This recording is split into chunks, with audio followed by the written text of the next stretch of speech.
اللہ تعالیٰ آپ کو یہی جنت دے رہا ہے, یہ دنیا کی سزا بہت ہلکی ہے, آخرت کی سزا بہت بڑی ہے. لہذا اس بچے نے گفتگو کی, بات کی, لہذا اس عورت کو اور اس بچے کو اس گڑھے میں ڈال دیا گیا. اس دنیا کے اندر 4 بچوں نے بچپن میں گفتگو کی ہے, 4 بچوں نے. ایک تو اخدود والا بچہ, دوسرے ایک نبی تھے حضرت عیسیٰ علیہ السلام, اور تیسرا قوم فرعون میں ایک شخص تھا. قوم فرعون میں ایک شخص تھا متاشا, جس کو اللہ کے رسول نے فرمایا ہے کہ کنگھی کرتے ہوئے کنگھی گر گیا تو اس عورت نے بسم اللہ کہہ کر اس کنگھی کو اٹھایا. یار ان کا چھوٹا سا بچہ تھا, اس بچے نے بھی گفتگو کی اپنی ماں سے, وہی گفتگو کی جو گفتگو اصحاب الاخدود میں بچے نے اپنی ماں سے کہا تھا کہ ماں یہ دنیا کی عذاب بڑی ہلکی ہے. لہذا فرعون نے کیا کیا تھا, ان کے لیے کھولتے ہوئے گرم ایک یہ بنایا تھا, کیا بولتے پانی تیل, کھولتا ہوا تیل اس کے اندر ابالا تھا. کہا جاتا ہے جیسا کہ روایتوں موجود ہے کہ ایک بہت بڑا سانڑ بنایا گیا تھا, اور سانڑ کے اندر ایک لہیا رکھ دیا گیا تھا تاکہ اس میں تیل ڈالا جائے اور تیل کو گرم کر دیا جائے. تیل کو بہت زیادہ گرم کیا گیا, اس عورت کو ڈال دیا گیا, اس بچے کو بھی ڈال دیا گیا جس بچے نے بات کی تھی. لہٰذا 3 بچے ہوئے, چوتھا بچہ جریج, صحیح بخاری کی روایت میں ایک شخص نے بہت زیادہ نیکیاں کی تھی, اللہ تعالیٰ نے اس کو پاک دامن بدلایا. اس بچے کے ذریعے سے بچے نے کہا کہ دیکھو میری ماں نے زناکاری کی ہے, ان سے نہیں ایک چرواہے سے زناکاری کی ہے. لمبی تفصیل ورنہ اور بھی انتظار ہو جائے گا بہت زیادہ. لہذا اب زیادہ وقت میں نہ لیتے ہوئے چند آیات اور آپ کو بتا دیتا ہوں. اللہ تعالیٰ نے سورہ غاشیہ کے اندر فرمایا افلا ينظرون الى الابل كيف خلقت, تم اونٹ کی جانب دیکھتے نہیں کہ اللہ تعالیٰ نے اونٹ کو کیسے پیدا فرمایا. امام ابن قیم رحمہ اللہ نے اونٹ کی بہت ساری خوبیاں بیان فرمائی ہیں, ان میں سے چند خوبیاں میں آپ کو حضرات کو گنا دیتا ہوں. ان میں سے ایک خوبی یہ ہے کہ یہ اونٹ جو ہے ایک دن کھانا کھاتی ہے, پیٹ بھر کے کھانا کھا لیتی ہے, اور 20 دن تک یہ اونٹ بھوکے رہ سکتی ہے. 20 دن تک یہ اونٹ بھوکے رہ سکتی ہے, اور اس وقت بڑے چست اور پھرتیلی بھی رہے گی. لہٰذا اللہ تعالیٰ نے یہ اونٹ کے اندر کی طاقت دی. ایک دوسری خوبی اس کے اندر یہ ہے کہ جب وہ ریگستان کے اندر طوفان آتا ہے تو یہ اونٹ پہلے ہی بھانپ لیتی ہے کہ اب طوفان آنے والا ہے, اب یہ اونٹ ادھر کبھی جائے گی ہی نہیں, دوسری جانب جائے گی. اور اللہ تعالیٰ نے اس اونٹ کے اندر تیسری خوبی یہ رکھی ہے کہ اونٹ کو اللہ تعالیٰ نے ایک چشمہ دیا ہے, عینک چشمہ دیا ہے. لہٰذا وہ کیا ہے, جب ریگستان کے اندر طوفان آ جاتا ہے تو کیا ہے, ہم لوگ کیا آنکھ بند کر لیتے ہیں, تو اونٹ بھی اپنے آنکھ کو بند کر لیتی ہے, لیکن آنکھ کو بند کرنے کے باوجود بھی اس کو دیکھنے کی صلاحیت باقی رہتی ہے. جیسے ہم لوگ چشمہ لگا لیتے ہیں اسی طریقے سے سمجھے وہ ایک ماسک پہن لیتے ہیں آنکھوں کے اندر. وہ ریگستان میں طوفان آ جانے کے باوجود بھی, بہت زیادہ دھول اڑنے کے باوجود اور اس طریقے سے ریت اڑنے کے باوجود بھی وہ دیکھنے کی صلاحیت رکھتی ہے. اللہ نے اس کے اندر یہ خوبی رکھی ہے. چوتھی خوبی یہ ہے جس طریقے سے انسان مست مگن ہو جاتا ہے کسی چیز کو سن کر کے, اسی طریقے سے اونٹ بھی مست مگن ہو جاتی ہے سن کر کے, بڑی خوشی کے ساتھ چلنے لگتی ہے.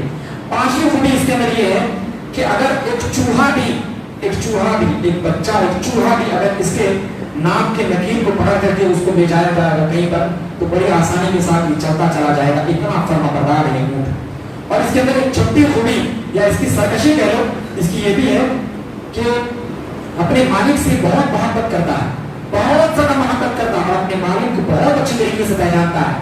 لیکن اس کا مالک جب اس سے دغابازی کرتا ہے, ایک دغابازی کو ناپسند کرتا ہے, وہ کیا ہے, اگر اونٹ ہے تو 100 اونٹنیوں کے ساتھ ایک اونٹ رہنا پسند کرے گا, نہیں 100 اونٹ ہیں تو میں اکیلا رہوں گا.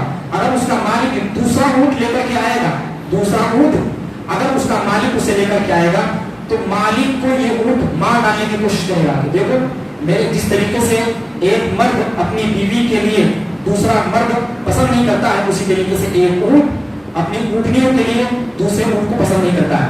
اس طریقے سے ایک اونٹ کی خوبی یہ بھی ہے کہ اس اونٹ کے اندر اللہ تعالیٰ نے یہ صلاحیت رکھی ہے, یہ اونٹ اپنی ماں کے ساتھ کبھی بھی یہ نہیں کرے گا, مجاہدت نہیں کرے گا, ہے نا, خلق ان کے ساتھ یہ نہیں مجاہدت نہیں کرے گا. کہا جاتا ہے تابعین نظام نے اس بات کو بیان کیا اپنی کتابوں میں, حیات الحیوان ایک کتاب ہے, آپ اس کو پڑھیں گے تو اس کے اندر بہت ساری باتیں آپ کو ملے گی. ایک ایک حیوان کی خوبی اس کے اندر لکھی گئی, ایک اونٹ کی کیا خوبی ہے, اس طریقے سے مچھلی کی کیا خوبی ہے, بہت سارے جانوروں کو اس کے اندر اکٹھا کیا گیا ہے. ان میں سے ایک جانور اونٹ کی خوبی کے بارے میں اس کے اندر یہ بیان کیا گیا ہے کہ ایک مرتبہ معاملہ ایسا ہوا کہ ایک اونٹ کو مکمل چادر اڑا دیا گیا، اس کی ماں کو اڑا دیا گیا چادر سے، اس کو لیس کر دیا گیا اور اس اونٹ کو قریب رکھا گیا تاکہ وہ اونٹ مجانت کرے اپنی اس ماں کے ساتھ. لہٰذا وہ اونٹ انجانے میں اپنی ماں کے ساتھ مجانت کر لیا. جب اس اونٹ نے دیکھا کہ یہ تو میری ماں ہے، لہٰذا اس نے اپنی شرمگاہ کو کاٹ لیا. اللہ، اپنی شرمگاہ کو اس نے کاٹ لیا. اللہ اکبر. یہ ہے پاک دامنی، یہ ہے عفت، ان کے اندر یہ سب چیزیں، یہ بہت ساری خوبیاں اس اونٹ کے اندر پائی جاتی ہے. تو اللہ نے ارشاد فرمایا افلا ينظرون الى الابل كيف خلقت. یہ اونٹ کی جانب غور نہیں کرتے کہ ہم نے اونٹ کو کیسی تخلیق دی. اللہ اکبر. عظیم اللہ تعالیٰ نے تخلیق کیا. یہ اونٹ کی جو قسمیں ہیں دنیا کے اندر ماہرین بتاتے ہیں کہ تقریباً اونٹ کی جو قسمیں ہیں 15 سے زائد پائے جاتے ہیں.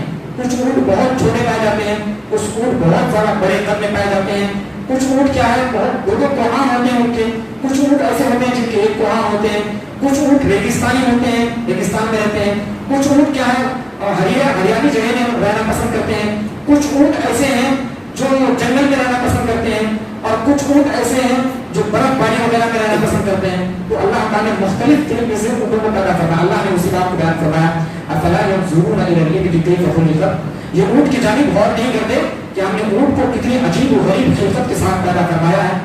اللہ تعالیٰ نے سورہ فجر کے اندر بیان فرمایا جہنم کے بارے میں، جنت کے بارے میں تذکرہ فرمایا. اس طریقے سے اللہ تعالیٰ نے سورہ علق کے اندر بیان فرمایا ہے کہ دیکھو انسان جو کچھ بھی کر رہا ہے ان تمام چیزوں کو اللہ تعالیٰ دیکھ رہا ہے. ارأيت إن كان على الهدى أو أمر بالتقوى ألم يعلم بأن الله يرى. کیا یہ لوگ نہیں جانتے کہ اللہ تعالیٰ اپنی نگاہوں میں ان لوگوں کو لیا ہوا ہے. اس طریقے سے سورہ زلزال میں اللہ تعالیٰ نے دنیا کی ہلاکت و بربادی کے بارے میں تذکرہ فرمایا ہے اور اس بات کو بیان فرمایا کہ دنیا کی جتنی چیزیں پاک کی تمام چیزیں یہ زمین کھول کر رکھ دے گی. اسی طریقے سے اللہ نے سورہ قاریہ کے اندر دنیا کی ہلاکت و بربادی کے بارے میں تذکرہ فرمایا. سورہ عصر کے اللہ تعالیٰ نے اسی سورت اسی پارے کے اندر رکھا ہے. سورہ عصر کے بارے میں امام شافعی رحمۃ اللہ علیہ فرمایا کرتے تھے یہ سورت پورے قرآن کے مقابلے میں اکیلے کافی ہے. اگر اللہ تعالیٰ اسی ایک سورت کو نازل فرما دیتا لوگوں کی ہدایت کے لیے ایک سورت کافی ہو جاتی. اللہ نے اس سورت کے اندر بہت سی باتیں بیان فرمایا. خصوصاً اللہ تعالیٰ نے 4 باتوں کی جانب لوگوں کو توجہ دلایا فرمایا جو ایمان والے ہیں، نیک عمل کرنے والے، حق کی وصیت کرنے والے، وتواصوا بالصبر اور صبر کی وصیت کرنے والے، یہ لوگ کامیاب ہیں. اس کے علاوہ سارے لوگ خسارے میں اور نقصان میں ہیں. اس طریقے سے اس قرآن مجید کی اس پارے کے اندر اللہ نے ایک سورت رکھا سورہ اخلاص. قل هو الله احد الله الصمد لم يلد ولم يولد ولم يكن له كفوا احد. اس سورت کے اندر اللہ تعالیٰ نے عظیم خوبیاں اللہ تعالیٰ نے اپنے بارے میں بیان فرمائی ہے کہ اللہ تعالیٰ کی کیا خوبیاں ہیں. اللہ تعالیٰ کی کیا خوبیاں ہیں جو خوبیاں صرف اور صرف اللہ رب العالمین کے لیے خاص ہے. لہذا جو کوئی انسان اس سورت کو پڑھتا ہے اللہ تعالیٰ اس کو قرآن مجید کی تہائی کے برابر ثواب عنایت فرماتا ہے.